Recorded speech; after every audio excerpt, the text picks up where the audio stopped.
경북경찰청 칠곡경찰서에서 조사를 받는 상황을 기준으로 말씀드리겠습니다. 안녕하세요. 법률사무소 아신입니다. 경찰 출석 요구를 받으면 가서 솔직하게 말하면 되지 않을까라고 생각하기 쉽습니다.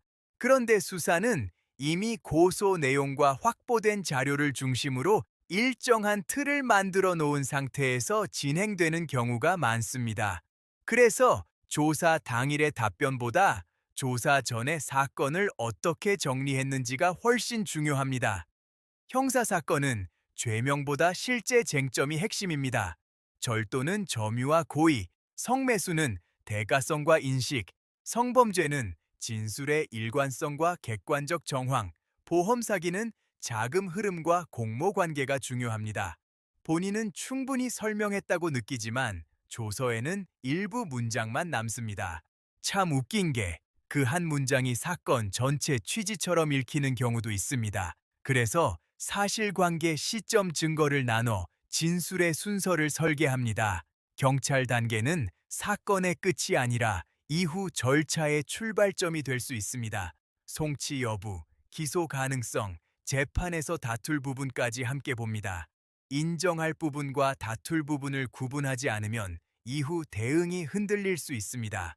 사건을 맡을지 여부도 감정이 아니라 증거의 방향, 법적 쟁점, 민사 확장 가능성을 기준으로 판단해 왔습니다.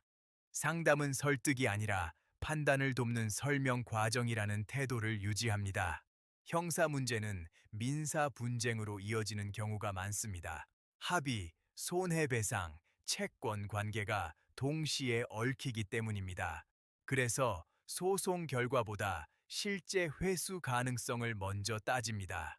재산조사, 가압류, 강제 집행까지 이어질 수 있는 구조인지 점검합니다. 판결만 있고 집행이 되지 않으면 현실적인 해결이라고 보기 어렵습니다. 부동산 분쟁이나 전세 사기 사건은 계약 구조와 권리 관계를 함께 봅니다. 공인중개사 자격을 바탕으로 계약서 문구와 등기 흐름을 동시에 검토합니다.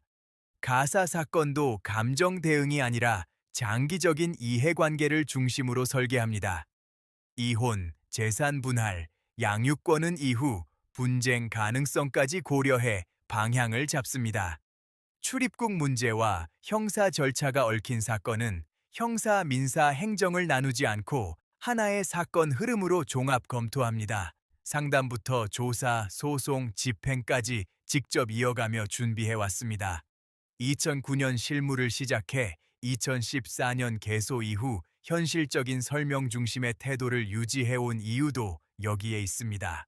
이런 기준으로 형사, 민사, 가사, 부동산, 행정 전반을 다루는 곳이 법률사무소 아신입니다. 상담이 필요하다면 영상 설명글을 참고해 주세요. 구독과 좋아요는 보다 꼼꼼한 법률 상담에 도움이 됩니다.